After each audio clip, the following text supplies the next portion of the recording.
Hello friends, आप सभी का मेरे चैनल पर एक बार फिर से स्वागत है। मैं आपके लिए आज एक और वीडियो लेकर आई हूँ। इस वीडियो में हम गैसियस स्टेट की प्रॉपर्टी को डिस्कस करेंगे। हमने पिछली वीडियो में पढ़ा था लिक्विड स्टेट की प्रॉपर्टीज़ को पढ़ा था। आज हम गैसियस स्टेट की प्रॉपर्टीज़ को पढ़ेंगे। इस प्रॉपर्टी को पढ़ने से पहले मैं मैटर को एक बार दोबारा से बताना चाहूँगी। मैटर क्या होता है? देखो, हमने पढ़ा था कि मैटर है जो मैटर पार्टिकल से मिलकर बनता है। ठीक है, मैटर क्या है? कोई भी थिंग्स है जो मास और स्पेस को ऑक्यूपाई करती हैं, उसको हम मैटर बोलते हैं। और मैटर बनता कैसे है? मैटर पार्टिकल से मिलकर बनेगा। अब गैस अब हम गैस के बारे में पढ़ रहे हैं। गैस क्या होती है? जो गैस भी है वो भी पार्टिकल से मिलकर बनेंगी। पार्टिकल किस तरह से होंगे, उनकी पोजीशन कैसी होगी, वो मूव कर रहे हैं या नहीं कर रहे, तो वो गैस की प्रॉपर्टी के ऊपर डिपेंड करेगा। वो पार्टिकल्स के ऊपर डिपेंड करेगा भाई पार्टिकल्स की पोजीशन कैसी है। तो चलो हम स्टार्ट करते हैं first property. Gases do not have a definite shape NOR a definite volume. देखो, हमें बताया गया है कि गैसेस की कोई भी शेप और वॉल्यूम नहीं होती। देखो, हमने सॉलिड और लिक्विड स्टेट में डिस्कस किया था भाई जो सॉलिड स्टेट के पार्टिकल्स थे वो कैसे थे, उनकी पोजीशन कैसी थी। पार्टिकल्स बिल्कुल एक जगह पे फिक्स थे, वो मूव नहीं कर सकते थे। और लिक्विड स्टेट में हमने क्या पढ़ा था? लिक्विड स्टेट के पार्टिकल्स में थोड़ा सा स्पेस प्रेजेंट था और उनमें मूवमेंट और वाइब्रेशन हो रहा था। लेकिन जो गैस के पार्टिकल्स है वो कैसे होते हैं, उनका नेचर कैसा होता है, उनकी पोजीशन कैसी होती है? जो गैस के पार्टिकल्स होते हैं वो बिल्कुल फ्रीली मूव करते हैं, उनके ऊपर कोई भी फोर्स नहीं लगता। हमने पढ़ा था कि सॉलिड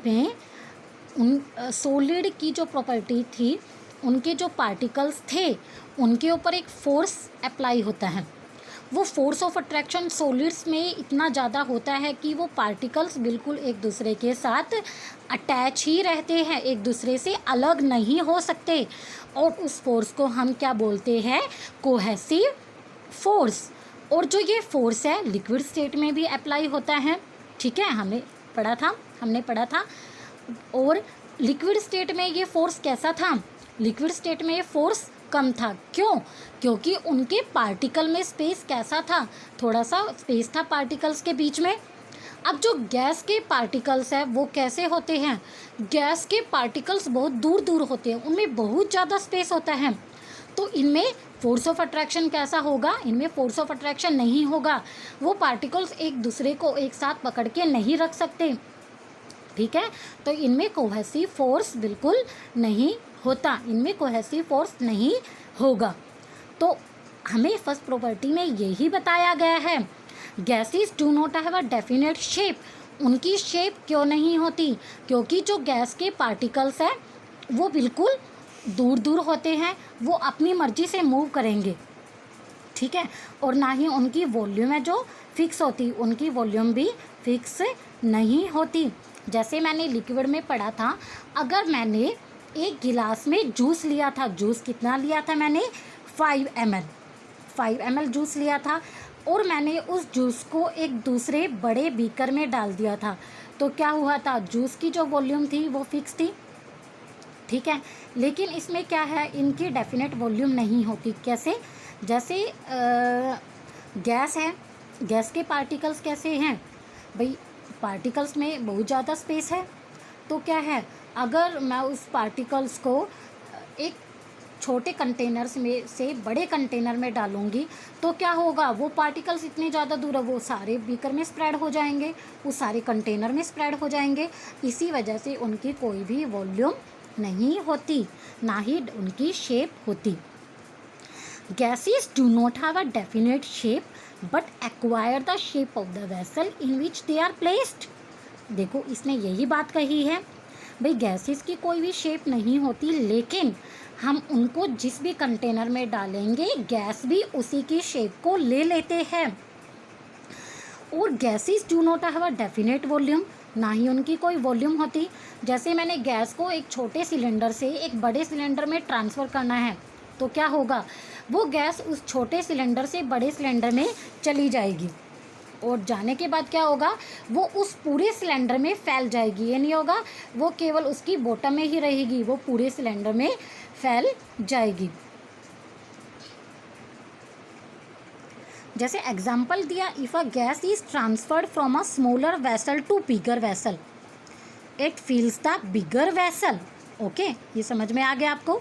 तो हम सेकंड प्रॉपर्टीज़ को पढ़ते हैं।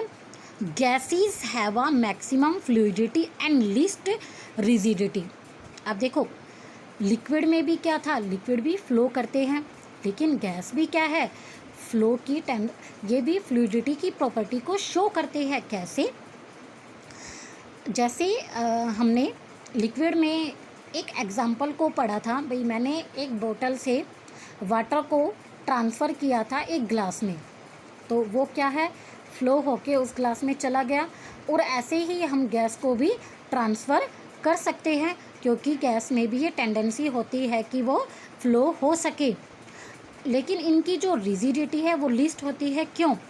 क्योंकि देखो, due to large inter particle space, क्योंकि जो पार्टिकल्स है उनमें स्पेसिस बहुत ज़्यादा है, और लेकिन जो फोर्स ऑफ अट्रैक्शन है वो कैसा है, बहुत कम है।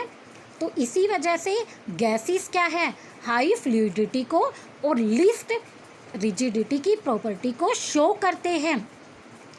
तो नेक्स्ट प्रॉपर्टी को हम पढ़ते हैं। थर्ड प्रॉपर्टी क्या है, गैसेस आर हाईली कॉम्प्रेसिबल।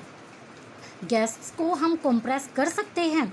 क्या ये सच है, हम गैस को कंप्रेस कर सकते हैं? Yes, we can compress the gases. कैसे?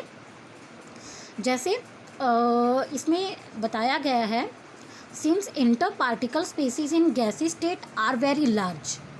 हमें पता है गैसियस स्टेट में जो पार्टिकल्स के बीच में स्पेस है वो बहुत ज़्यादा है भाई, वो एक साथ सीक्वेंस में मूव नहीं करेंगे, वो अलग अलग होके मूव करेंगे। तो they can be decreased by applying force, और उस फोर्स को हम कैसे कम कर सकते हैं, अगर हम उन पार्टिकल्स के ऊपर एक फोर्स लगाएंगे। तो क्या होगा, फोर्स लगाएंगे, फोर्स से वो पार्टिकल्स पास पास आ जाएंगे, ठीक है। और क्या है, तो हम गैस को कंप्रेस कर सकते हैं, ठीक है। जैसे मैं एक एग्जांपल बताती हूँ, एलपीजी।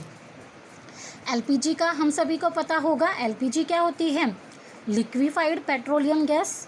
लिक्विफाइड, ये एक लिक्विड स्टेट में होती है, इनको कंप्रेस करके इनको गैस स्टेट में कन्वर्ट किया जाता है। और एलपीजी का यूज़ कहाँ पे किया जाता है, हमें पता है, जो हमारे पास सिलेंडर है उसमें कौन सी गैस को फिल किया जाता है, एलपीजी गैस को, ठीक है। और उसका यूज़ हम किस में करते हैं, कुकिंग में करते हैं। और सेकंड गैस कौन सी है, सीएनजी। सीएनजी क्या होती है, कंप्रेस्ड नेचुरल गैस। इस गैस का यूज़ भी हम किस में करते हैं, व्हीकल्स में करते हैं, एक फ्यूल के रूप में।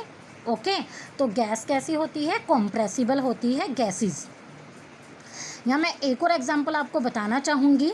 मैंने यहाँ पे 3 सिरिंज ली है। एक सिरिंज में मैंने चॉक पाउडर को लिया है, और सेकंड सिरीज में मैंने वाटर को लिया है, और थर्ड सिरिंज में मैंने गैस को लिया है। जब मैं चॉक के ऊपर फोर्स को अप्लाई करूँगी, तो क्या फोर्स लगाने पर जो चॉक के पार्टिकल्स हैं, मतलब सॉलिड के जो पार्टिकल्स है, चॉक क्या एक सॉलिड है, वो पास पास आ जाएंगे? नहीं, क्योंकि उनके बीच में कोई भी स्पेस नहीं है, तो वो इतने पास और कहाँ से आएंगे, ठीक है। तो सॉलिड्स को कंप्रेस नहीं किया जा सकता, क्योंकि इनमें क्या है, ये कंप्रेसिबल नहीं होते। और लिक्विड पर मैं फोर्स को अप्लाई करूँगी, तो क्या होगा, लिक्विड्स को कंप्रेस किया जा सकता है, क्योंकि लिक्विड्स कैसे होते हैं, कंप्रेसिबल होते हैं। और गैसेस कैसी होती हैं, गैसेस भी कंप्रेसिबल होती हैं, गैसेस हाईली कंप्रेसिबल होती हैं, गैसेस को हम कंप्रेस कर सकते हैं। एंड नेक्स्ट प्रॉपर्टी क्या है, गैसेस एक्सर्ट प्रेशर।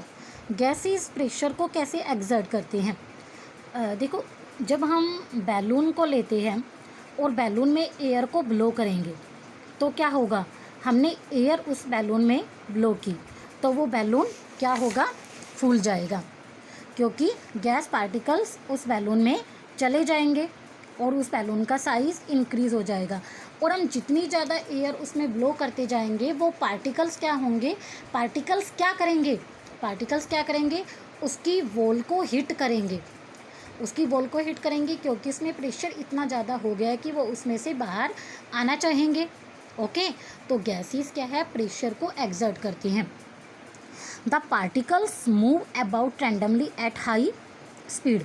जो गैसेस के पार्टिकल्स है वो रैंडमली मूव करेंगे, और इस रैंडम मूवमेंट की वजह से जो पार्टिकल्स है हिट ईच अदर, एक दूसरे को हिट करेंगे, धक्का देंगे, and also the walls of the container. ठीक है, the pressure exerted by the gas is because of this force exerted by gas particle.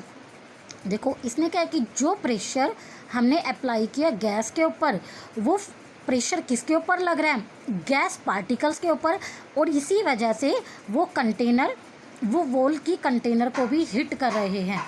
तो अब आपको अगर मेरी ये वीडियो अच्छी लगे, प्लीज़ मेरी वीडियो को लाइक और मेरे चैनल को सब्सक्राइब करना मत भूलिए। Thank you.